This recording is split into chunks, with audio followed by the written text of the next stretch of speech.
ज्या घरात भगवंताचं भजन पूजन होत नाही ते घर खरोखरच एखाद्या स्मशानाप्रमाणे भासतं.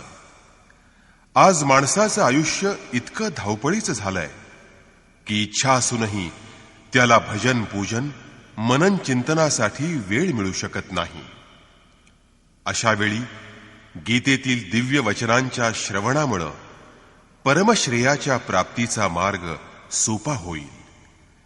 यथार्थ गीतेच्या श्रवणानं दिवसभर आपल्याला भगवंतानं केलेल्या उपदेशाचं स्मरण होत राहील आणि हाच खराखुरा ईश्वर भक्तीचा पाया आहे.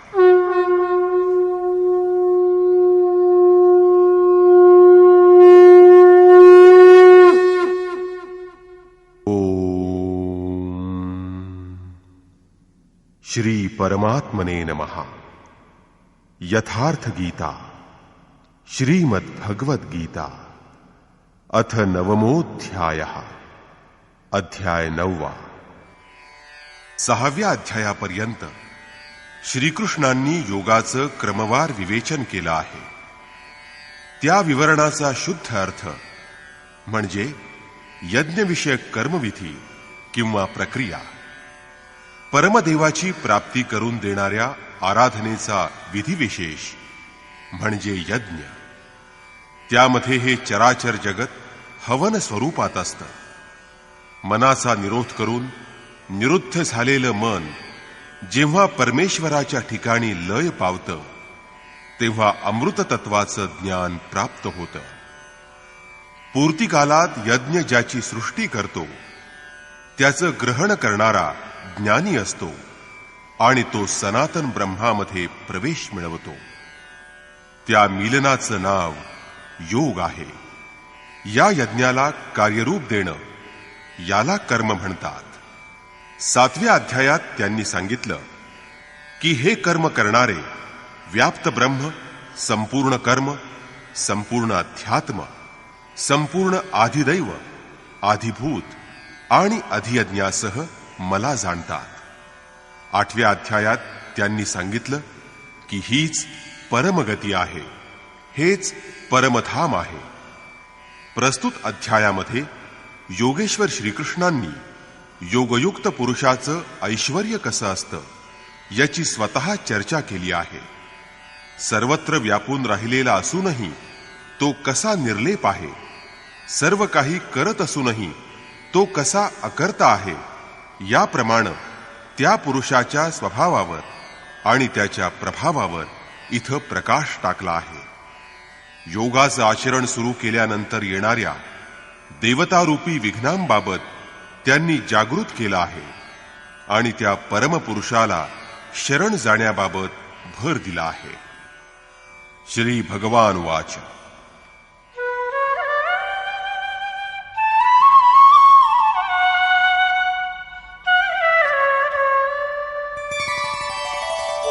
इदं तु ते गुह्यतमं प्रवक्ष्याम्यनसूयवे ज्ञानं विज्ञानसहितं यज्ञात्वा मोक्ष्यसे शुभात्. योगेश्वर श्रीकृष्ण म्हणाले, अर्जुना, तू असूयारहित असा असल्यानं तुला अत्यंत गुह्य असं हे ज्ञान विज्ञानासहित मी तुला सांगतो.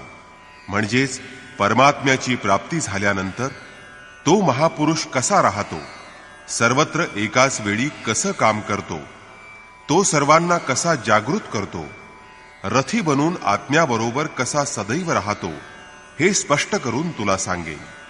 म्हणजे यज्ञात्वाम, त्याचं ज्ञान झाल्यानंतर तू या दुःखरूपी संसारातून मुक्त होशील. ते ज्ञान कसं आहे हे सांगताना ते म्हणतात,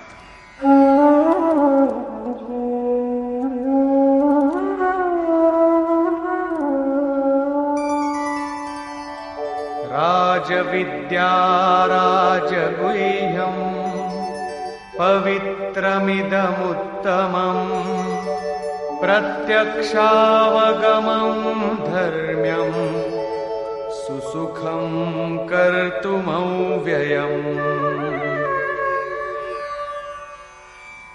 विज्ञानयुक्त असं हे ज्ञान सर्व विद्यांचा राजा आहे. विद्या म्हणजे भाषा, ज्ञान किंवा शिक्षण नाही. विद्या ही का ब्रह्मगतिप्रदाया सा विद्याया विमुक्तये. विद्या म्हणजे तिच्या आश्रयाला येणाऱ्याला ब्रह्मपथावर नेते आणि त्याला मग मोक्ष प्रदान करते ते ज्ञान. जर ब्रह्मपथावर चालत असताना वृद्धिसिद्धीमुळं किंवा प्रकृतीमुळं साधक मोहित झाला तर तिथं अविद्या सफल झाली असं समजावं. विद्या साधकाला चुकीच्या मार्गाला नेत नाही. ही विद्या म्हणजे राजविद्या आहे. ती साधकाचं कल्याणच करते. हे ज्ञान म्हणजे सर्व गुह्यांचा राजा आहे. अविद्या आणि विद्या यांचं अवगुठन दूर झाल्यावर साधक योगयुक्त बनतो आणि मगच हे ज्ञान प्राप्त होतं. हे ज्ञान अत्यंत पवित्र, उत्तम आणि प्रत्यक्ष फल देणारं आहे.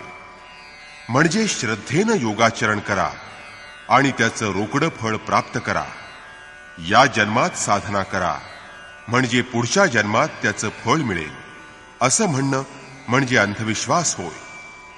योग साधनेनं प्राप्त झालेल्या ज्ञानाचं फळ रोकडं असतं. ते परमधर्म परमात्म्याशी जोडलेलं असतं. विज्ञानसहित असणारं हे ज्ञान आचरण्यास सरळ असतं आणि ते अविनाशी असतं. दुसऱ्या अध्यायात योगेश्वर श्रीकृष्णांनी सांगितलं होतं की अर्जुना, या योगामध्ये बीज नष्ट पावत नाही. या योगाची अल्प साधना केली तरी जरा मरणाच्या महान भयापासून मनुष्याचा उद्धार होतो. 6व्या अध्यायामध्ये अर्जुनानं श्रीकृष्णाला विचारलं होतं की भगवन, ज्या साधकाची योग साधना शिथिल आहे किंवा ज्यानं अर्धवट केली आहे, अगर काही कारणास्तव ती त्याची अपूर्ण राहिली असेल तर तो साधक भ्रष्ट तर होत नाही ना, तो नष्ट तर पावत नाही ना. यावर श्रीकृष्णांनी सांगितलं होतं की अर्जुना, प्रथम कर्माला समजून घेणं आवश्यक आहे आणि समजून घेतल्यानंतर साधकानं थोडी जरी साधना केली असली तरी कोणत्याही जन्मात ती कधी नष्ट होत नाही. उलट त्या साधनेच्या प्रभावामुळं साधक प्रत्येक जन्मात साधना करीत असतो. अशा अनेक जन्मातील साधनेच्या अभ्यासामुळं तो शेवटी परमात्म्याला प्राप्त करतो, तो परमगतीला जातो. त्याच योग साधनेबाबत श्रीकृष्ण इथं म्हणतात की ही साधना अत्यंत सुगम आणि अविनाशी आहे, परंतु ती नितांत श्रद्धेनं करणं आवश्यक आहे.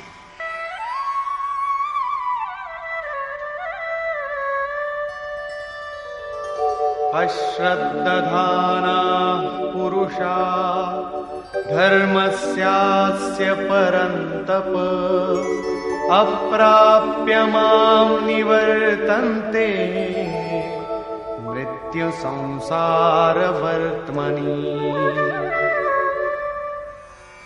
हे परंतप अर्जुना, या आत्मज्ञान रूपी धर्मावर श्रद्धा न ठेवणारे पुरुष माझी प्राप्ती न होता या मृत्यूरूप संसार मार्गावर भ्रमण करीत राहतात. तेव्हा श्रद्धा असणं अत्यंत आवश्यक आहे. आपण या मृत्यूरूप संसाराच्या पलीकडे गेलेले आहात का? यावर श्रीकृष्ण उत्तर देतात, मया ततमिदं सर्वं जगदव्यक्तमूर्तिना मत्स्थानि सर्वभूतानि न चाहं तेष्वस्थितः. माझ्या अव्यक्त रूपानं हे सर्व जग व्यापलेलं आहे. म्हणजेच मी ज्या स्वरूपात स्थित आहे ते माझं अव्यक्त रूप सर्वत्र विस्तारलेलं आहे. सर्व प्राणी माझे ठायी आहेत, परंतु मी त्यांच्यामध्ये स्थित नाही, कारण मी अव्यक्त रूपात स्थित आहे. महापुरुष ज्या अव्यक्त स्वरूपात स्थित असतात, देहत्यागानंतर त्याच अव्यक्त स्तरावरून तिथूनच बोलत असतात. हीच गोष्ट स्पष्ट करताना श्रीकृष्ण म्हणतात, न च मत्स्थानि भूतानि पश्य मे योगमैश्वरम् भूतभृन्न च भूतस्थो ममात्मा भूतभावनः. सर्व प्राणी माझ्या ठिकाणी आहेत असं म्हणणंही व्यर्थ आहे, कारण ते सर्व नश्वर आहेत, ते सर्व मरण पावणारे आहेत, ते प्रकृतीचे आश्रित आहेत. परंतु माझं योगमायेचं ऐश्वर्य पहा की सर्व प्राणीमात्रांना उत्पन्न करणारा आणि त्यांचं पोषण करणारा माझा आत्मा त्यांच्या ठिकाणी नाही. मी आत्मस्वरूप असल्यानं सर्व भूतांच्या ठिकाणी स्थित नाही. हाच योगाचा प्रभाव किंवा सामर्थ्य आहे. हेच स्पष्ट करण्यासाठी योगेश्वर श्रीकृष्णांनी पुढं दृष्टांत दिला आहे.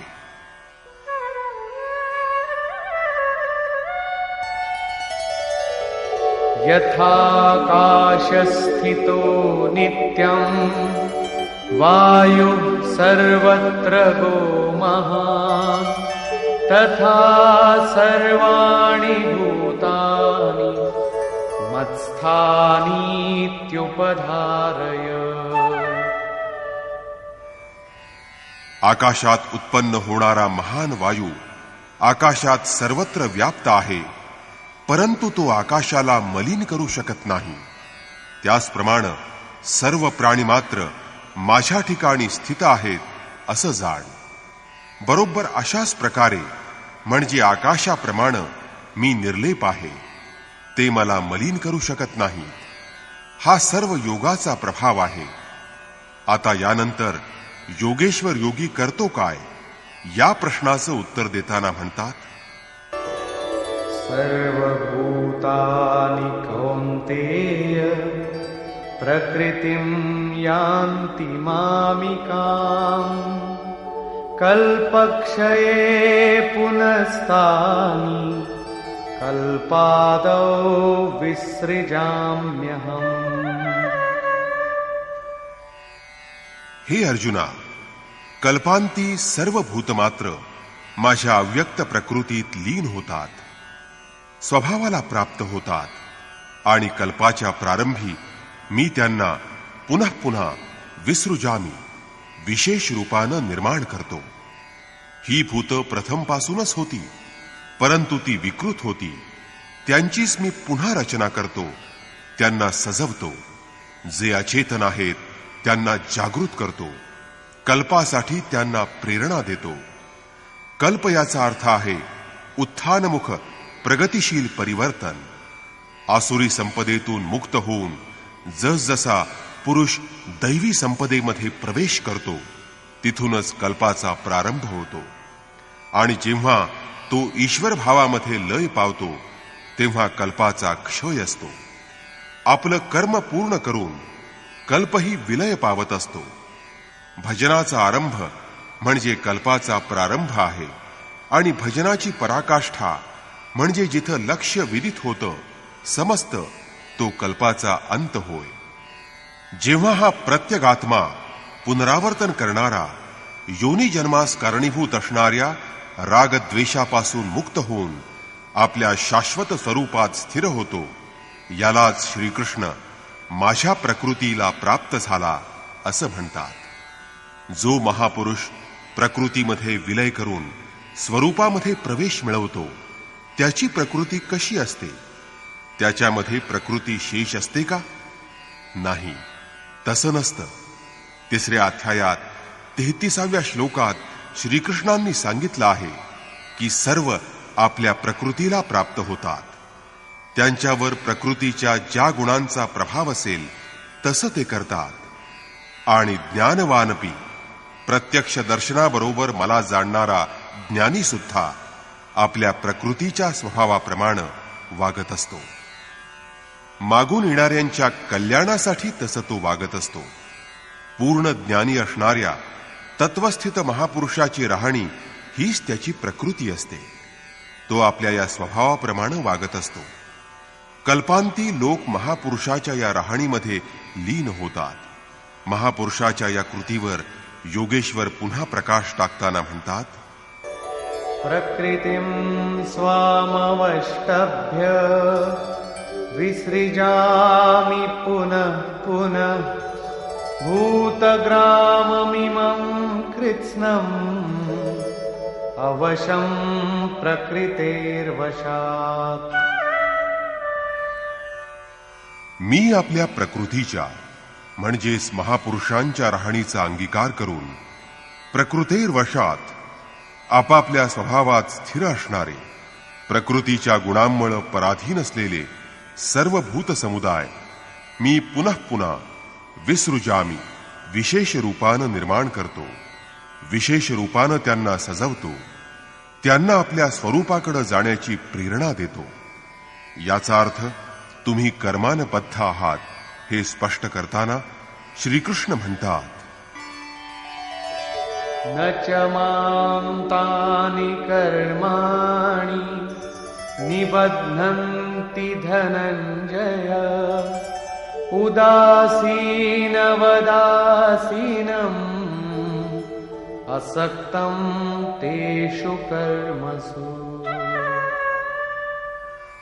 चौथ्या अध्यायातील 9व्या श्लोकात श्रीकृष्णांनी सांगितलं आहे की महापुरुषाची कार्यप्रणाली अलौकिक आहे, दिव्य आहे. इथं ते हेच सांगत आहेत की धनंजया, जी कर्म अव्यक्त रूपानं मी करीत असतो त्यामध्ये मी आसक्त नसतो. अनासक्त आणि उदासीनाप्रमाणे असलेल्या मला परमात्म स्वरूपाला ही कर्म बद्ध करू शकत नाहीत. कारण कर्माच्या परिणामी जे लक्ष्य प्राप्त होत असतं त्यामध्ये मी स्थित असतो. त्यामुळं कर्म करण्यासाठी मी बांधलेलो नाही. हा तर स्वभावाशी जोडलेल्या प्रकृतीच्या कार्याचा प्रश्न होता. महापुरुषाची राहणी होती, त्याची रचना होती. आता माझ्या आभासामुळं ज्या मायेची रचना होते ती काय आहे? तो पण एक कल्प आहे.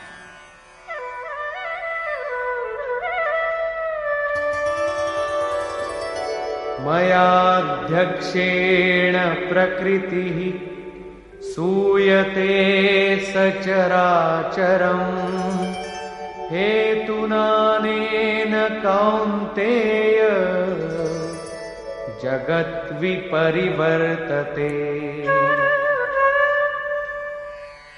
अर्जुना, माझ्या उपस्थितीत सर्वत्र व्याप्त असणाऱ्या माझ्या तीव्र इच्छेमुळं ही माया त्रिगुणमयी प्रकृती, अष्टधा मूल प्रकृती आणि चेतना चराचरासह जगाची रचना करते. तोच क्षुद्र कल्प आहे आणि त्याच्यामुळेच हा संसार आवागमनाच्या चक्रात भ्रमत असतो. ज्याच्यामध्ये काल परिवर्तन आहे अशा या क्षुद्र कल्पाची रचना माझ्या तीव्र इच्छाशक्तीमुळे प्रकृती करीत असते, मी करीत नाही. परंतु 7व्या श्लोकाप्रमाणे आराधनेचा संचार आणि प्राप्तीपर्यंत मार्गदर्शन करणारा कल्प यांची रचना महापुरुष स्वतः करतात. एका स्थानावर ते स्वतः करता आहेत जिथं ते निश्चित रूपानं निर्मिती करतात. इथं प्रकृती करता आहे जी केवळ माझ्या आभासानं क्षणिक परिवर्तन करते. त्यातच शरीर परिवर्तन, युग परिवर्तन आणि काल परिवर्तन इत्यादींचा समावेश होतो. असा व्यापक प्रभाव असूनही मूर्ख लोक मला जाणत नाहीत.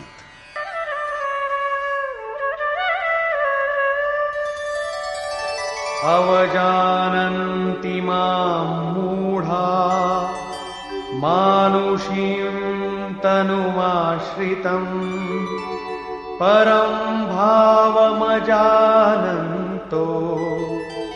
मम भूतमहेश्वरम्.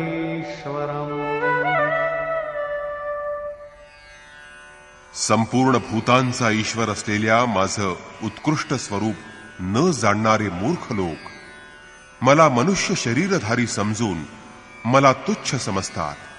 ते माझी अवहेलना करतात.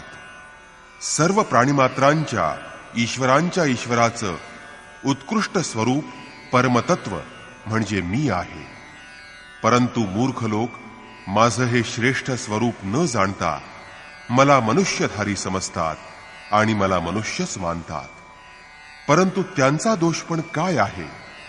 कारण जेव्हा ते पाहतात तेव्हा त्यांना महापुरुषाचं शरीरच दृष्टीस पडतं.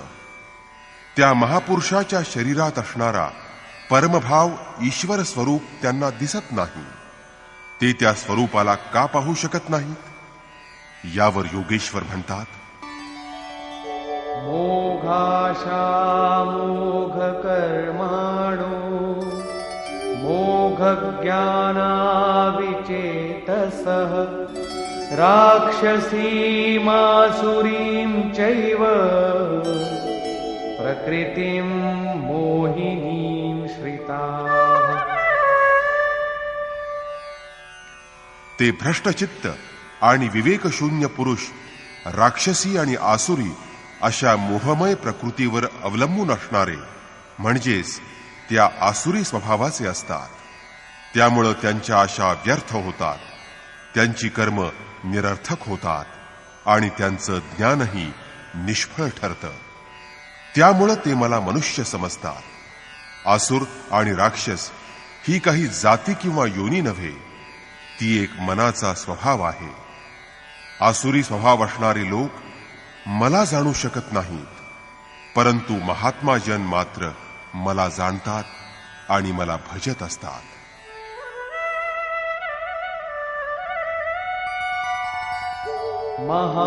महात्मानस्तु मां पार्थ दैवीं प्रकृतिमाश्रिताः भजन्त्यनन्यमनसो ज्ञात्वा भूतादिमव्ययम्.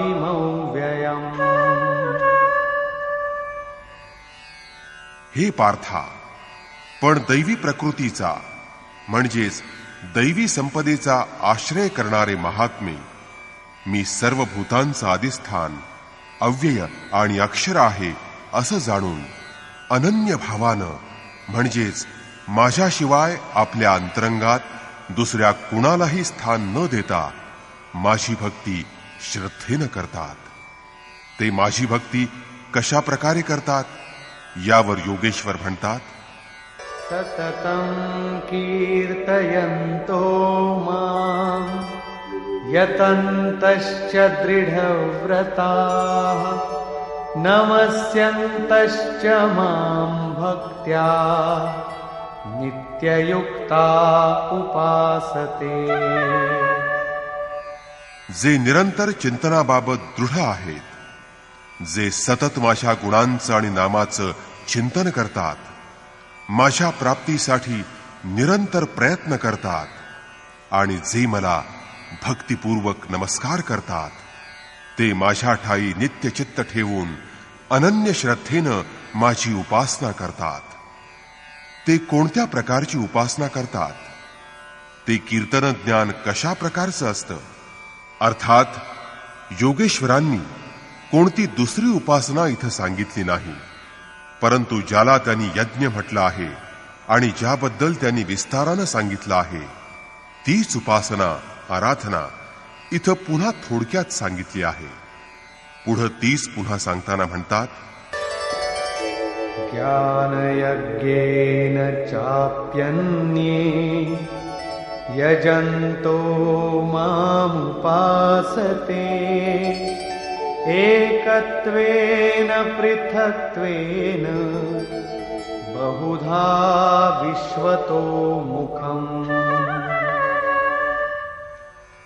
त्यांच्यापैकी काही तर सर्वन्यास विराट परमात्मा असा जो मी, त्याची ज्ञान यज्ञानं भजन करून उपासना करतात, म्हणजेच आपली लाभ हानी आणि शक्ती ओळखून आपलं नियत कर्म जे यज्ञ त्यात प्रवृत्त होतात. कुणी एकत्वानं म्हणजेच अभेद भावानं माझी उपासना करतात, तर दुसरे मला अलग ठेवून म्हणजे वेगळेपणानं समर्पित होऊन निष्काम सेवाभावानं माझी उपासना करतात. या प्रकारे अनेक तऱ्हेनं माझी उपासना केली जाते. कारण एकाच यज्ञाचे हे सर्व उच्च नीच स्तर आहेत. यज्ञाचा आरंभ सेवा हाच असतो, परंतु त्याचं अनुष्ठान कसं होतं? योगेश्वर म्हणतात, यज्ञ मी करत असतो. जर महापुरुष सारथी बनला नाही तर यज्ञ कधी पार पडणार नाही. त्या भगवंताच्या निर्देशनामुळेच साधक आपली योग्यता काय आहे, आपण अद्याप कोणत्या स्तरावर आहोत हे जाणून माझ्यापर्यंत पोहोचतात. वास्तविक मी यज्ञकर्ता कोण असतो? यावर श्रीकृष्ण म्हणतात, अहं क्रतुरहं यज्ञः स्वधाहमहमौषधम् मन्त्रोऽहमहमेवाज्यम् अहमग्निरहं हुतम्. कर्ता मीच आहे. खरं पाहता कर्त्याच्या मागे प्रेरक रूपानं सदैव संचालित करणारा इष्टदेवच आहे. कर्त्याद्वारा जो पैल पार पोहोचतो ते माझ्यामुळेच. यज्ञ मीच आहे. आराधनेचा विधिविशेष म्हणजे यज्ञ होय. प्राप्तिकालात यज्ञ ज्याची सृष्टी बनवतो त्या अमृताचं पान करणारा पुरुष सनातन ब्रह्मामध्ये प्रवेश मिळवतो. स्वतः मीच आहे म्हणजे भूतकाळातील अनंत संस्कारांचा विलय करून त्यांना तृप्त करणारा मीच आहे. भवरोग नष्ट करणारी औषधी वनस्पती मीच आहे. मला प्राप्त करून लोक या भवरोगाच्या व्याधीपासून मुक्त होतात. मंत्र मीच आहे. मनाच्या श्वासाच्या पोकळीत निरोध करणारा मीच आहे. अग्नी मीच आहे. माझ्याच प्रकाशात मनाच्या सर्व प्रवृत्ती विलय होत असतात. तसंच हवन म्हणजेच समर्पण मीच आहे. इथं योगेश्वर श्रीकृष्ण पुनः पुन्हा हे मीच आहे, ते मीच आहे असं म्हणत आहेत. परंतु त्याचा अर्थ एवढाच की मीच प्रेरकाच्या रूपामध्ये आत्म्याशी अभिन्न होऊन उभा असतो. तसंच सतत मीच निर्णय देत योगक्रिया पूर्ण करवतो. यालाच विज्ञान असं म्हणतात. पूज्य महाराज श्री म्हणत की जोपर्यंत इष्टदेव रथी होऊन श्वास प्रश्वास यांचं नियंत्रण करत नाही तोपर्यंत भजनाला आरंभच होत नाही. कुणी कितीही डोळे बंद करो, भजन करो, तपश्चर्येनं शरीराला तापवो, परंतु जोपर्यंत ज्या परमात्म्याविषयी आम्हाला प्रेम आहे आणि आम्ही ज्या पायरीवर उभे आहोत त्या स्तरावर उतरून तो आत्म्याशी अभिन्न राहून जागृत होत नाही तोपर्यंत भजनाचं खरं स्वरूप समजत नाही. म्हणूनच महाराज श्री म्हणत, माझ्या स्वरूपाला पकडून ठेवा, मी तुम्हाला सर्व काही देईन. इथं श्रीकृष्ण तेच म्हणत आहे, सर्व माझ्यामुळे होत आहे.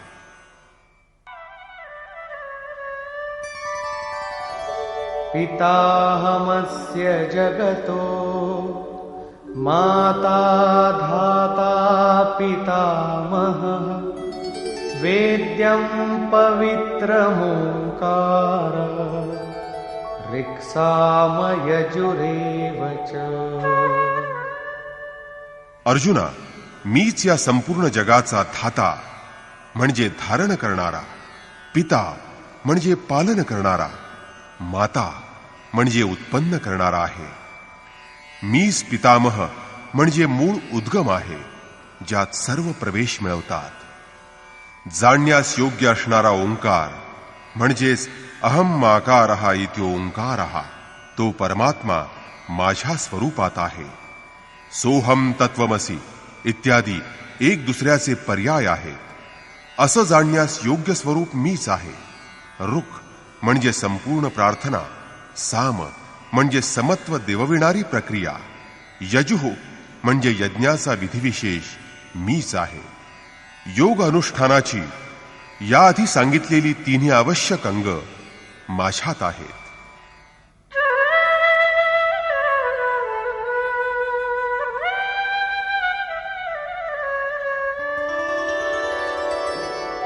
गतिर्भर्ता प्रभु साक्षी निवास चरणं सुहृत् प्रभवः प्रलयस्थानम्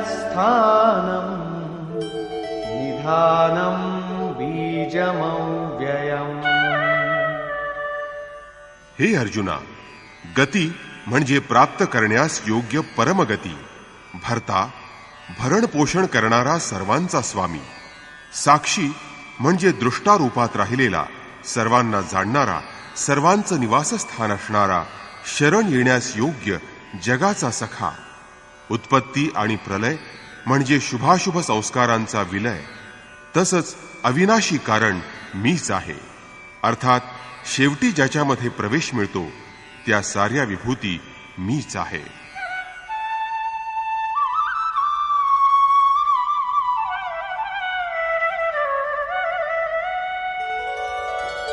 तपाम्यहमहं वर्षं निगृह्णाम्युत्सृजामि च अमृतं चैव मृत्युश्च सदसच्चाहमर्जुन.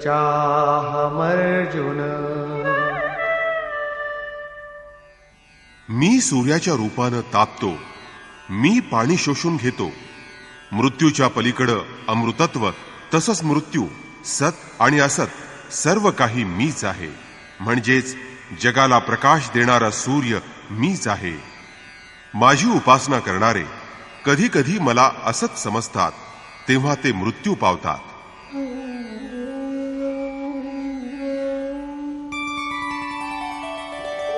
त्रैविद्या मां सोमपाः पूतपापा यज्ञैरिष्ट्वा स्वर्गतिं प्रार्थयन्ते ते पुण्यमासाद्य सुरेन्द्रलोकम् अश्नन्ति दिव्यान् दिवि देवभोगान्. उपासनेच्या 3 अंगांचे रुख, साम आणि यजू म्हणजे प्रार्थना, समत्वाची प्रक्रिया आणि यज्ञाचं आचरण करणारे, सोम म्हणजे चंद्राचा सूक्ष्म प्रकाश प्राप्त करणारे, पापातून मुक्त होऊन पवित्र झालेले पुरुष त्याच यज्ञाच्या निर्धारित प्रक्रियेतील विधीनं माझ्या इष्टरूपाची पूजा करून स्वर्ग प्राप्तीसाठी प्रार्थना करतात. ही असच्ची कामना आहे. यामुळे त्यांना मृत्यू प्राप्त होतो, त्यांचा पुनर्जन्म होतो. ते यशातील निर्धारित विधीनं माझी पूजा करतात, परंतु स्वर्गातील दिव्य पदार्थांच्या भोगाची याचना करतात. असे पुरुष आपल्या पुण्य फलामुळे इंद्रलोक प्राप्त करतात आणि तिथल्या स्वर्गीय देवतांसाठी असणारे दिव्य भोग भोगतात.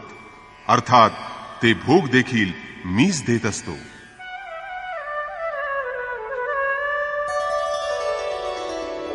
ते तं भुक्त्वा स्वर्गलोकं विशालम् क्षीणे पुण्ये मर्त्यलोकं विशन्ति. एवं त्रयी धर्ममनुप्रपन्ना गतागतं कामकामा लभन्ते. तो विशाल स्वर्गलोक भोगल्यावर पुण्याची पुंजी संपली की ते पुन्हा मृत्यूलोकात प्रवेश करतात, म्हणजे जन्म मृत्यूच्या फेऱ्यात पुन्हा अडकतात. अशा प्रकारे त्रैधर्मम प्रार्थना, समत्व आणि यजन अशा 3 विधींनी एकाच यज्ञाचं अनुष्ठान करणारे, माझ्या आश्रयाला आलेले असूनही स्वर्गाची कामना करणारे पुरुष स्वर्ग मृत्यूच्या येरझाऱ्या करतात. म्हणजेच ते पुनर्जन्म पावतात, परंतु या लोकांचं पुण्याचं बीज नष्ट होत नाही. तेव्हा साधकांनी स्वर्ग भोगाची कामना करता कामा नये. जे कोणत्याही प्रकारची कामना ठेवत नाहीत त्यांना काय प्राप्त होतं? अनन्याश्चिन्तयन्तो मां ये जनाः पर्युपासते तेषां नित्याभियुक्तानां योगक्षेमं वहाम्यहम्. अनन्य भावानं माझ्या ठिकाणी स्थित असणारे भक्तजन माझ्या परमात्म स्वरूपाचं निरंतर चिंतन करतात. पर्युपासते अत्यंत एकनिष्ठेनं अनन्य भावानं माझी उपासना करतात, त्या सतत माझ्या ठाई अनन्य भावानं युक्त असणाऱ्या पुरुषांचा योगक्षेम मी स्वतः चालवतो. म्हणजेच त्यांनी प्राप्त केलेल्या योगाचं रक्षण करण्याची जबाबदारी मी स्वतः उचलतो. तरीही लोक अन्य देवतांची उपासना करतात. येऽप्यन्य देवता भक्ता यजन्ते श्रद्धयान्विताः तेऽपि मामेव कौन्तेय यजन्त्य विधिपूर्वकम्. हे कौंतेया, जे श्रद्धेने युक्त असलेले भक्त माझ्याहून अन्य देवतांची पूजा करतात ते देखील माझीच पूजा करतात. कारण अन्य देवता अस्तित्वातच नाहीत, परंतु त्यांचं पूजन हे अविधिपूर्वक असतं. माझ्या प्राप्तीसाठी लागणारा विधी त्या स्थानी नसतो. या ठिकाणी योगेश्वर श्रीकृष्णांनी दुसऱ्यांदा देवतांचा मुद्दा विचारात घेतला आहे. सर्वप्रथम 7व्या अध्यायातील 20व्या श्लोकात त्यांनी सांगितलं होतं की अर्जुना, उपभोगांची इच्छा करणाऱ्या लोकांचं ज्ञान भ्रष्ट झाल्यानं ते मूढबुद्धी पुरुष ज्या देवतांचं अस्तित्वच नाही अशा अन्य देवतांची अज्ञानानं पूजा करतात. पिंपळ, दगड, भूत, भवानी किंवा जिथं त्यांची श्रद्धा दृढ होते त्याची ते पूजा करतात. वास्तविक त्या ठिकाणी मीच उभा राहतो आणि त्या देवतांवरील त्यांच्या श्रद्धेला दृढ करतो. मीच तिथं फलाची योजना करतो. मीच त्यांना फळ देतो. त्यांना त्यांच्या भक्तीचं फळ निश्चितपणे मिळत असतं, परंतु ते फळ नाशवंत असतं. ते आज आहे तर उद्या त्याचा उपभोग घेतला जाईल, परवा ते नष्ट होईल. परंतु माझा भक्त नष्ट पावत नाही. परंतु मूढ बुद्धीचे तसंच ज्यांचं ज्ञान भ्रष्ट झालं आहे असे अज्ञानी अन्य देवतांची पूजा करतात. प्रस्तुत अध्यायात 23व्या श्लोकापासून 25व्या श्लोकापर्यंत योगेश्वर श्रीकृष्णांनी पुन्हा एकदा सांगितलं आहे की जे लोक श्रद्धापूर्वक अन्य देवतांना पूजतात ते वास्तविक मलाच पूजत असतात, परंतु त्यांचं पूजन अविधिपूर्वक असतं. आता प्रश्न असा की जर अन्य देवतांच्या स्वरूपात आपल्यालाच पूजतात आणि त्याचं फळही आपण देता, मग त्यात काय दोष आहे?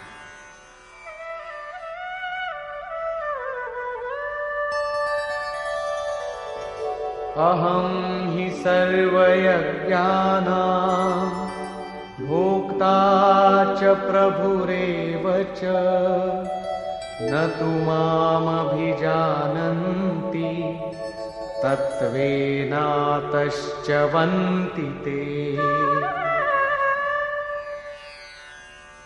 सर्व यज्ञांचा मीच भोगता आहे, म्हणजे यज्ञ ज्यामध्ये विलय पावतो आणि यज्ञापासून जे फल प्राप्त होतं ते मीच आहे. सर्व यज्ञांचा स्वामी मीच आहे. परंतु ते माझं परमतत्व यथार्थ रूपानं जाणत नसल्यानं ते च्यवंती घसरतात, म्हणजे ते कधी अन्य देवतांमध्ये घसरतात आणि माझं परमतत्व जोपर्यंत जाणत नाहीत तोपर्यंत उपभोगांच्या कामनेमुळे घसरतात. मग अशांची गती काय असते? यान्ति देवव्रता देवान् पितॄन्यान्ति पितृव्रताः भूतानि यान्ति भूतेजा यान्ति मद्याजिनोऽपि माम्. अर्जुना, देवतांची पूजा करणारे देवत्वाप्रत जातात. देवता म्हणजे एक परिवर्तित सत्ता आहे.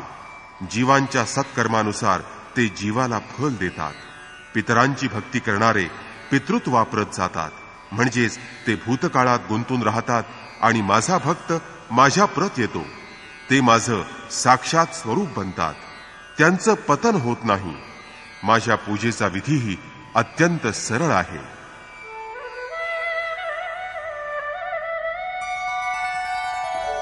पत्रं पुष्पं फलं तोयं यो मे भक्त्या प्रयच्छति तदहं भक्त्युपहृतं अश्नामि प्रयतात्मनः। भक्तीचा प्रारंभ उत्कट भक्तीनं होत असतो. अशा उत्कट भक्तीनं जो मला पान, फूल, फळ अथवा पाणी अर्पण करतो, त्या शुद्ध चित्त असणाऱ्या भक्तानं भक्तिपूर्वक अर्पण केलेलं काहीही मी सेवन करतो. तेव्हा यत्करोषि यदश्नासि यज्जुहोषि ददासि यत्तपस्यसि कौन्तेय तत्कुरुष्व मदर्पणम्.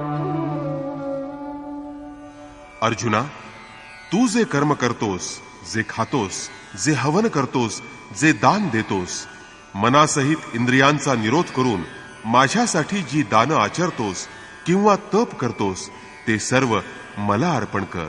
म्हणजे तुझी प्रत्येक कृती तू माझ्यासाठी कर. ते सर्व मला समर्पित कर. समर्पित भावनेनं तू सर्व कर्म कर. तू अशा समर्पण भावानं तुझी कर्म केलीस तर तुझ्या योग साधनेबाबतची जबाबदारी मी घेईन.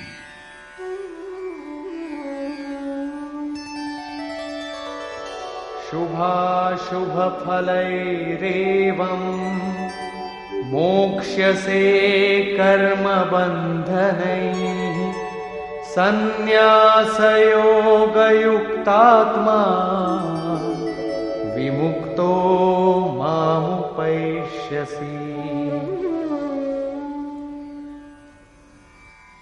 अशा प्रकारे माझ्या ठाई तू सर्व समर्पण केलंस तर शुभाशुभ फलरूपी कर्मबंधनातून मुक्त होशील आणि सर्वस्वाचा कर्मफलाचा न्यास म्हणजे संन्यास करण्याच्या या योगानं युक्त असा तू मला प्राप्त होशील.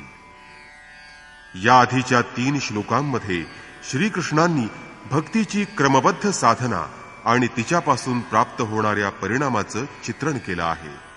प्रथम पत्र, पुष्प, फल, जल इत्यादींचं श्रद्धापूर्वक अर्पण करणं, दुसरं समर्पित होऊन कर्माचं आचरण करणं आणि तिसरं म्हणजे पूर्ण समर्पणासह सर्वस्वाचा त्याग करणं.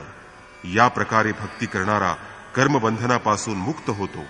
मुक्त झाल्यावर काय होणार? योगेश्वर म्हणतात, मुक्त झालेला भक्त मला प्राप्त होतो, पण त्यामुळं काय फायदा होतो? यावर श्रीकृष्ण म्हणतात, समोहं सर्वभूतेषु न मे द्वेषोऽस्ति न प्रियः ये भजन्ति तु मां भक्त्या मयि ते तेषु चाप्यहम्. या अखिल सृष्टीमध्ये ना माझा कोणी आवडता म्हणजे आपला आहे, ना कोणी नावडता म्हणजे परका आहे. परंतु जो मला अनन्य भक्तीनं भजतो तो भक्त माझ्या ठिकाणी असतो आणि मी त्यांच्या ठाई असतो. हेच माझं एकमेव नातं आहे. त्यांच्यामध्ये मी परिपूर्ण असतो, तेव्हा आम्हा दोघांमध्ये कसलंही अंतर राहत नाही. मग तर अनेक भाग्यशाली लोक आपलं भजन करत असतील. अशा प्रकारचं भजन किंवा उपासना करण्याचा कुणाला अधिकार असतो? यावर श्रीकृष्ण म्हणतात, अपि चेत् सुदुराचारो भजते मामनन्यभाक्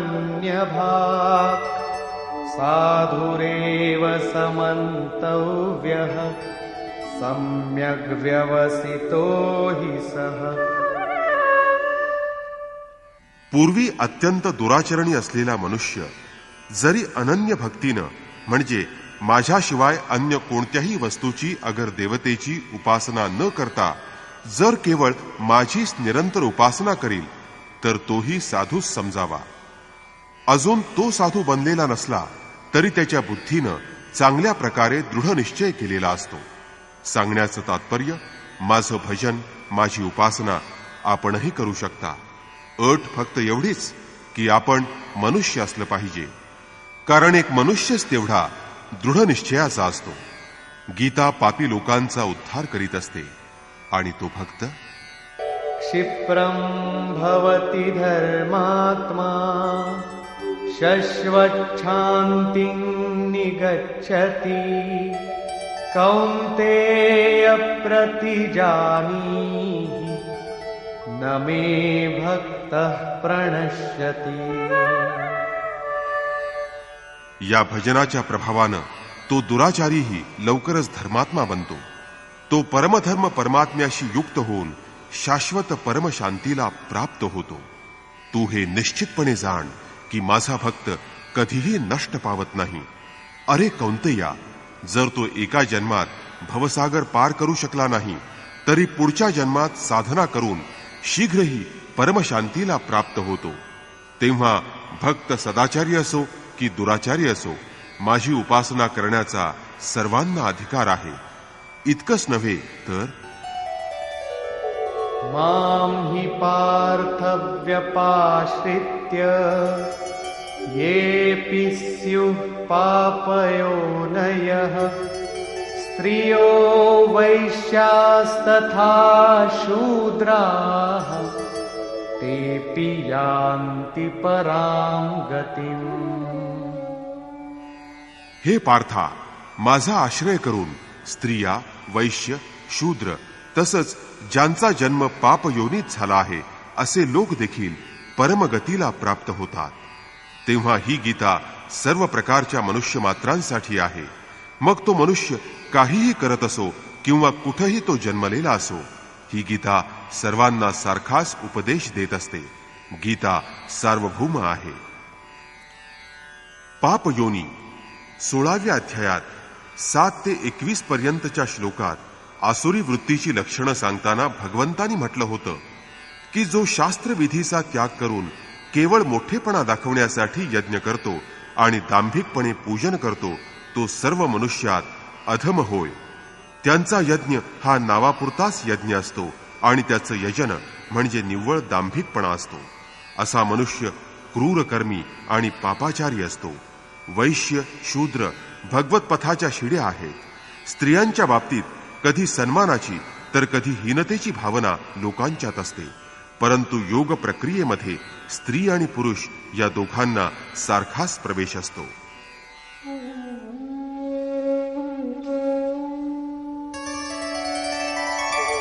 किं पुनर्ब्राह्मणाः पुण्या भक्ता राजर्षयस्तथा अनित्यमसुखं लोकम् इमं प्राप्य भजस्व माम्। तर मग ब्राह्मण तसंच राजर्षी, क्षत्रिय या श्रेणीतील माझ्या भक्तांबद्दल तर काय सांगू. अरे, ब्राह्मण म्हणजे एक अवस्था आहे की ज्यामध्ये ब्रह्मामध्ये प्रवेश मिळवून देण्याची योग्यता असते. शांती, अनुभव, आर्जव, ध्यान आणि इष्टदेवाच्या निर्देशानुसार चालण्याची ज्यामध्ये क्षमता आहे ती ब्राह्मण अवस्था होय. राजर्षी क्षत्रिय अवस्थेमध्ये वृद्धिसिद्धींचा संचार, शौर्य, स्वामीभाव, माग न हटण्याचा स्वभाव या गोष्टी असतात. योगाच्या या स्तरापर्यंत पोहोचलेले योगी तर प्रकृतीच्या पलीकडे जातातच. त्यांच्याबद्दल किती आणि काय सांगावं. तेव्हा हे अर्जुना, दुःखकारक आणि नश्वर असं मनुष्य शरीर तू धारण केलेलं असलंस तर या नश्वर शरीराचं ममत्व सोड, त्याच्या पोषणाची काळजी सोड आणि अनन्य भावानं माझी उपासना कर. योगेश्वर श्रीकृष्णांनी इथं चौथ्यांदा ब्राह्मण, क्षत्रिय, वैश्य आणि शूद्र या 4 वर्णांची चर्चा केली आहे. दुसऱ्या अध्यायात त्यांनी सांगितलं की क्षत्रियासाठी युद्धाव्यतिरिक्त अधिक कल्याणकारक दुसरा कोणताच मार्ग नाही. तिसऱ्या अध्यायात त्यांनी सांगितलं की स्वधर्मामध्ये निधन झालेलं कल्याणकारक असतं. चौथ्या अध्यायात त्यांनी सांगितलं की 4 वर्णांची रचना मीच केली आहे. तर मनुष्याची 4 वर्णात त्यांनी विभागणी का केली. तेव्हा ते म्हणाले की गुणकर्म विभागशः, मनुष्यामध्ये वसत असणाऱ्या गुणानुसार तो जे कर्म करतो त्या कर्मावरून मनुष्याला 4 श्रेणीत विभागला आहे. श्रीकृष्णांच्या मते यज्ञाची प्रक्रिया म्हणजे एकमात्र कर्म आहे. प्रवेशकालात म्हणजे योगाच्या प्रारंभी यज्ञकर्त्याचं ज्ञान अल्प असतं म्हणून त्याला शूद्र म्हटलं आहे. जेव्हा काही करण्याची क्षमता त्याच्यामध्ये येते, आत्मिक संपदेमध्ये वृद्धी होते, तेव्हा तो यज्ञकर्ता वैश्य बनतो. जेव्हा प्रकृतीच्या तिन्ही गुणांना कापण्याची क्षमता त्याच्यामध्ये येते तेव्हा तो साधक क्षत्रिय बनतो. आणि जेव्हा ब्रह्मामध्ये प्रवेश मिळवून देण्याची त्याच्यामध्ये क्षमता येते तेव्हा तोच साधक ब्राह्मण बनतो. वैश्य आणि शूद्र यांच्यापेक्षा ब्राह्मण आणि क्षत्रिय श्रेणीतील साधक ईश्वर प्राप्तीच्या अधिक समीप असतात. शूद्र आणि वैश्यही आपल्या निरंतर प्रयत्नानं आणि भक्तीनं ब्रह्मामध्ये प्रवेश मिळवून शांत होतील. यापुढील अवस्थेबद्दल सांगण्याची आवश्यकताच नाही, कारण त्यांच्यासाठी तर परमगती निश्चितच असते.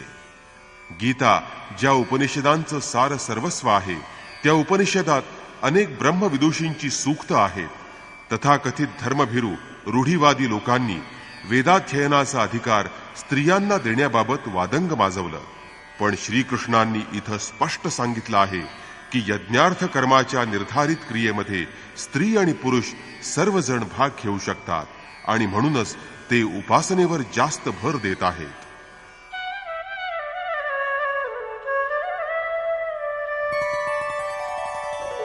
मन्मना भव मद्भक्तो मद्याजी मां नमस्कुरु मामे वैश्यसि युक्त्वैवम् आत्मानं मत्परायणः. हे अर्जुना, तू आपलं मन तद्रूप कर, ते सतत माझ्या ठिकाणीच ठेव. माझ्याशिवाय दुसरा कोणताही विचार मनात येऊ देऊ नकोस. तू माझा अनन्य भक्त हो. निरंतर माझं चिंतन कर. श्रद्धेनं निरंतर माझंच पूजन कर आणि मलाच नमस्कार कर. या प्रकारे मतपरायण होऊन मला शरण येऊन आत्म्याला माझ्या ठाई स्थिर कर. म्हणजे तू माझ्या प्रत येशील, मला प्राप्त करशील, म्हणजेच माझ्यात तद्रूप होशील. निष्कर्ष. या अध्यायामध्ये सुरुवातीला श्रीकृष्णांनी अर्जुनाला सांगितलं, अर्जुना, माझा दोषरहित भक्त असणाऱ्या तुला हे ब्रह्मज्ञान विज्ञानासहित सांगेन. ते जाणल्यानंतर तुला जाणण्यासारखं काहीही शिल्लक राहणार नाही. ते जाणल्यानंतर तू संसार बंधनातून मुक्त होशील. हे ज्ञान म्हणजे सर्व प्रकारच्या विद्यांचा राजा आहे. परब्रह्मामध्ये प्रवेश देते ती खरी विद्या होय. हे ज्ञान तर त्या विद्येचा पण राजा आहे. अर्थात हे ज्ञान निश्चित कल्याणकारी आहे. हे सर्व गुह्यांचा राजा आहे. गुह्य वस्तू देखील प्रत्यक्ष दाखवू शकणारं आहे. हे प्रत्यक्ष फल देणारं, साधना करण्यात सुगम आणि अविनाशी असं आहे. याचा अंश जरी तुम्हाला प्राप्त झाला तरी त्याचा कधी नाश होत नाही. उलट त्याच्या प्रभावानं तुम्ही परमश्रेयापर्यंत पोहोचू शकता. परंतु मनुष्य श्रद्धावान पाहिजे. अश्रद्ध मनुष्याला परमगती तर प्राप्त होत नाहीच, उलट तो संसार चक्रामध्ये फिरत राहतो. यानंतर योगेश्वर श्रीकृष्णांनी योगाच्या ऐश्वर्यावर प्रकाश टाकला आहे. दुःखापासून मुक्ती म्हणजेच योग आहे. संसारातील संयोग वियोगापासून जे अलिप्त आहे, त्यापासून जे रहित आहे, त्याला योग असं म्हणतात. परमतत्व परमात्म्याशी मिलन म्हणजे योग होय. परमात्म्याची प्राप्ती म्हणजे योगाची पराकाष्ठा होय. जे त्यामध्ये प्रवेश मिळवतात त्यांचा प्रभाव, त्यांचं सामर्थ्य बघ. सर्व भूतमात्रांचा स्वामी आणि जीव धारण करणाऱ्या प्राणीमात्रांचा पोषण करणारा असूनही माझा आत्मा त्या भूतमात्रांमध्ये स्थित नसतो. मी आत्मस्वरूप स्थित असतो. ज्याप्रमाणे आकाशात उत्पन्न होऊन सर्वत्र संचार करणारा वायू आकाशात स्थित असला तरी तो आकाशाला मलिन करू शकत नाही, त्याप्रमाणे सर्व भूतमात्र माझ्या ठाई स्थित असले तरी मी त्यांच्यापासून अलिप्त आहे. अर्जुना, कल्पाच्या प्रारंभी मी प्राणीमात्रांची रचना करतो, त्यांना सजवतो आणि कल्पांती सर्व भूतमात्र माझ्या प्रकृतीमध्ये म्हणजे योगारूढ महापुरुषाच्या आचरणामध्ये अव्यक्त भावानं प्राप्त होतात. महापुरुष हे जरी प्रकृतीच्या पलीकडे गेलेले असले तरी परमगती प्राप्त झाल्यानंतर स्वतःच्या ठिकाणी स्थिर असतात. लोक लोकसंग्रहासाठी जे कार्य करतात तेच त्यांचं आचरण आहे, तीच त्यांची राहणी होय. त्यांच्या या राहणीलाच महापुरुषाची प्रकृती असं म्हटलं जातं. कल्पाच्या प्रारंभी भूतमात्रांना प्रेरित करणारा, त्यांची रचना करणारा मी एक रचनाकार आहेच. दुसरी रचनाकार त्रिगुणमयी प्रकृती आहे, जी माझ्या मायेनं चराचर सृष्टीची रचना करते. हाही एक कल्पच आहे, ज्यात शरीर परिवर्तन, स्वभाव परिवर्तन आणि काल परिवर्तन समाविष्ट आहे. गोस्वामी तुलसीदास आपल्या रामचरित मानसात म्हणतात, एक दुष्ट अतिशय दुःख रूपा, ज्या बस जीव पराभव कूपा. विद्या आणि अविद्या हे प्रकृतीचे दोन प्रकार आहेत. यामध्ये अविद्या दुष्ट आहे, दुःखरूप आहे. तिच्यामुळं जीव विवश होऊन भवरूपी कूपामध्ये पडला आहे. तिच्यामुळं प्रेरित होऊन जीव काल, कर्म, स्वभाव आणि गुणांच्या फेऱ्यात अडकत असतो. दुसरी आहे ती विद्या, तिची रचना मी करतो. गोस्वामीजींच्या मते ईश्वर तिची रचना करतो. एक रचई जग गुण बस जाके, प्रभू प्रेरित नाही निज बल ताके. जिच्या आश्रित गुण आहेत त्या जगताची रचना प्रकृती करते, परंतु कल्याणकारी गुण एकमात्र ईश्वरात आहेत. प्रकृतीमध्ये गुणच नाहीत, ती तर नश्वर आहे, परंतु विद्येमध्ये प्रभू प्रेरक बनून राहतात. या प्रकारचे कल्प दोन प्रकारचे आहेत. एक तर वस्तूचा, शरीर आणि काळाचा परिवर्तन कल्प आहे, परंतु हे परिवर्तन प्रकृती माझ्या मायेपासून करत असते. परंतु यापेक्षा दुसरा कल्प महान आहे, जो आत्म्याला निर्मल स्वरूप देतो आणि महापुरुष तिचा शृंगार करतात. तो अचेत भूतमात्रांना सचेत करतो. भजनाचा प्रारंभ हाच या कल्पाचा प्रारंभ आहे आणि भजनाची पराकाष्ठा हाच या कल्पाचा अंत आहे. जेव्हा हा कल्प भवरोगातून मुक्त होऊन पूर्ण निरोगी बनून शाश्वत ब्रह्मामध्ये प्रवेश देतो, त्यावेळी योगी माझ्या आचरणाला आणि स्वरूपाला प्राप्त होतात. प्राप्तीनंतर महापुरुषांची राहणीच त्यांची प्रकृती असते. धर्मग्रंथामधील काही कथांमधून म्हटलं आहे की 4 युग संपल्यानंतरच एक कल्प पूर्ण होतो. त्यावेळी महाप्रलय होतो. अर्थात लोकांना त्यात तथ्य वाटत नाही आणि लोक त्यावर विश्वासही ठेवत नाहीत. युगाचे 2 अर्थ आहेत. जोपर्यंत तुम्ही अलग आहात आणि आराध्य अलग आहे, तोपर्यंत युगधर्म राहीलच. गोस्वामीजींनी रामचरित मानसाच्या उत्तरकांडामध्ये याची चर्चा केली आहे. जेव्हा तामसी गुणांचं प्राबल्य असतं, रजोगुण अल्पमात्रात असतात, मनात विरोधाचं, शत्रुत्वाचं तांडव असतं, तेव्हा ती व्यक्ती कलियुगीन समजावी. असा मनुष्य भजन करू शकत नाही. परंतु जेव्हा तो साधनेला प्रारंभ करतो, तेव्हा युग परिवर्तन होत असतं. रजोगुण वाढू लागतो, तमोगुण क्षीण होऊ लागतो, सत्वगुणही थोड्या प्रमाणात स्वभावात येऊ लागतो. हर्ष आणि भय यांची द्विधा परिस्थिती चालू राहते. तेव्हा तोच साधक द्वापार अवस्थेमध्ये पोहोचतो. या क्रमानं जेव्हा सत्वगुणाचं बाहुल्य होतं, तेव्हा रजोगुण कमी होतो, आराधना वाढत जाते. अशा प्रकारे त्रेतायुगात त्यागी वृत्तीचा बनलेला साधक अनेक यज्ञ करतो. यज्ञानाम जपयज्ञोस्मी, ज्याचा चढ उतार श्वास प्रश्वासावर आहे, असा यज्ञश्रेणीचा जप करण्याची त्याच्यात क्षमता येते. तेव्हा मात्र सत्वगुण शेष राहतो, विषमता नष्ट होते, समता येते.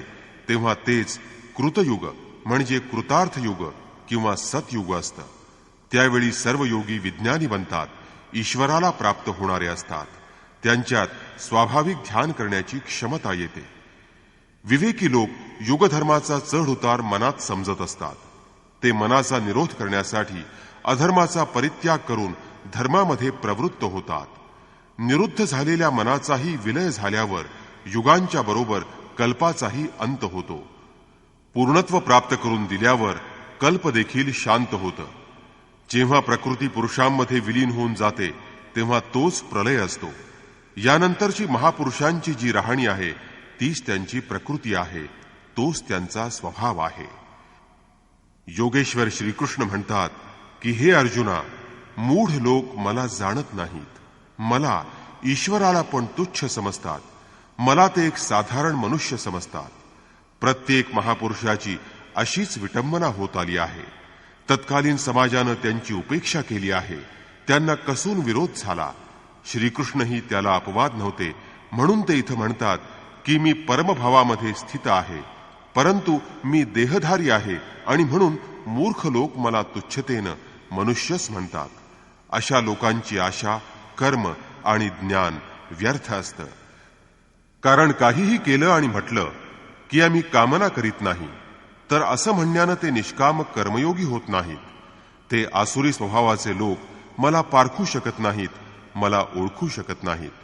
परंतु दैवी संपदा प्राप्त झालेले लोक अनन्य भावानं माझं ध्यान करतात, माझ्या गुणांचं निरंतर चिंतन करतात. अनन्य उपासनेचे म्हणजे यज्ञार्थ कर्माचे दोनच मार्ग आहेत.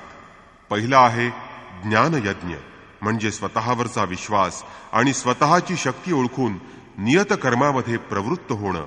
आणि दुसरा मार्ग म्हणजे स्वामी सेवक भावना होय, ज्यामध्ये सद्गुरूंना समर्पित होऊन कर्म केलं जातं. या दोन मार्गांनी लोक माझी उपासना करतात, परंतु त्यांच्याद्वारा जो पैलावर पोचतो तो यज्ञ, ते हवन, तो कर्ता, श्रद्धा, भवरोग नष्ट करणारी, हे ते सर्व मीच आहे. आणि शेवटी जी गती प्राप्त होते ती गतीही मीच आहे. या यज्ञाला लोक त्रैविद्या, प्रार्थना, यजन आणि समत्व देणाऱ्या विधींनी संपादित करतात. परंतु याच्या मोबदल्यात ते स्वर्गाची अभिलाषा ठेवतात. तेव्हा मी त्यांना स्वर्गही देतो. त्याच्या प्रभावानं ते इंद्रपद प्राप्त करतात. दीर्घकालपर्यंत ते पद ते उपभोगतात, परंतु पुण्य संपताच त्यांना पुनर्जन्म प्राप्त होतो. त्यांची कृती बरोबर असते, परंतु उपभोगाच्या इच्छेमुळं ते पुनर्जन्म पावतात. तेव्हा साधकांनी उपभोगांची अभिलाषा ठेवता कामा नये.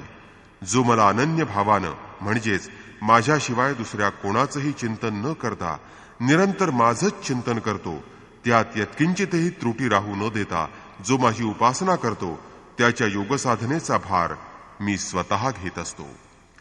काही लोक अन्य देवतांची पूजा करतात, अर्थात ते माझीच पूजा करतात, परंतु तो माझ्या प्राप्तीचा विधी नाही. कारण ते संपूर्ण यज्ञांच्या भोगत्याच्या स्वरूपात ते मला जाणत नाही. त्यामुळं त्यांच्या पूजेमुळं मी त्यांना प्राप्त होत नाही. त्यामुळं त्यांचं पतन होतं. ते देवता, भूत अथवा पितरांच्या कल्पित रूपात निवास करतात, पण माझा भक्त साक्षात माझ्यात निवास करतो आणि माझंच रूप बनून जातो. योगेश्वर श्रीकृष्णांनी या यज्ञकर्माला अत्यंत सुगम म्हटलं आहे. कारण कुणी फळ, फूल किंवा दुसरं काहीही जो श्रद्धेनं देतो ते मी स्वीकारत असतो. तेव्हा अर्जुना, तू जी काही आराधना करीत असशील ती मला अर्पण कर. जेव्हा सर्वस्वाचा त्याग केला जाईल तेव्हा योगयुक्त असा तू कर्मबंधनातून मुक्त होशील, आणि ही मुक्ती म्हणजे माझंच स्वरूप आहे. जगातील सर्व प्राणी माझेच आहेत. कोणत्याही प्राण्याबद्दल मला ना प्रेम वाटत ना द्वेष. मी तटस्थ आहे. परंतु जो माझा अनन्य भक्त आहे त्याच्यामध्ये मात्र माझा वास असतो आणि तो माझ्यात असतो. अत्यंत दुराचारी, भयंकर पापी असणाऱ्यानंही मला जर अनन्य श्रद्धेनं पूजलं, माझं चिंतन केलं, मला भजलं, तर तो देखील साधू बनू शकतो. जर तो दृढनिश्चयी असेल तर तो परमेश्वराशी एकरूप होतो आणि शाश्वत परमशांती मिळवतो. इथं श्रीकृष्णांनी धार्मिक कोण असतं हे स्पष्ट केलं आहे. या सृष्टीमध्ये जन्म घेणारा कोणीही प्राणी जर अनन्य भावानं परमात्म्याला भजेल, त्याचं चिंतन करेल, तर तो शीघ्र धार्मिक बनतो. तेव्हा जो एका परमात्म्याची अनन्य भक्ती करतो तोच धार्मिक होय. शेवटी ते आश्वासन देताना म्हणतात की अर्जुना, माझा भक्त कधीही नष्ट होत नाही. मग तो शूद्र असो, नीच असो, आदिवासी असो वा नागरिक, किंवा कोणी नामधारी असो, पुरुष असो किंवा स्त्री असो, पाप योनीतला असो किंवा पिशाच्य योनीतला असो, तो मला शरण आला तर त्याला परमश्रेय प्राप्त होतं. तेव्हा हे अर्जुना, सुखरहित, क्षणभंगूर, परंतु दुर्लभ असं मनुष्य शरीर धारण केलेल्या तू माझी भक्ती कर. प्रस्तुत अध्यायात स्वतः श्रीकृष्ण जिला जागृत करतात त्या विद्येवर प्रकाश पाडला आहे. ही राजविद्या आहे जी एकदा जागृत झाल्यानंतर निश्चितपणे कल्याण करते. ओम तत्सदिति श्रीमद्भगवद्गीतासूपनिषत्सु ब्रह्मविद्यायां योगशास्त्रे श्रीकृष्णार्जुन संवादे राजविद्या जागृती नाम नवमोऽध्यायः। याप्रमाणे श्रीमद्भगवद्गीता रूपी उपनिषदातील ब्रह्मविद्यांतर्गत योगशास्त्रातील श्रीकृष्ण आणि अर्जुन यांच्या संवादातील राजविद्या जागृती नावाचा अध्याय समाप्त झाला। इति श्रीमत्परमहंस परमानंदस्य शिष्य स्वामी अड्गडानंद कृते श्रीमद्भगवद्गीतायाः यथार्थ गीता भाष्ये राजविद्या जागृती नाम नवमोऽध्यायः। अशा प्रकारे श्रीमत्परमहंस परमानंदजींचे शिष्य स्वामी अड्गडानंद कृत श्रीमद्भगवद्गीतेवरील भाष्य यथार्थ गीता यामधील राजविद्या जागृती नावाचा 9वा अध्याय समाप्त झाला। हरि ओम तत्सत।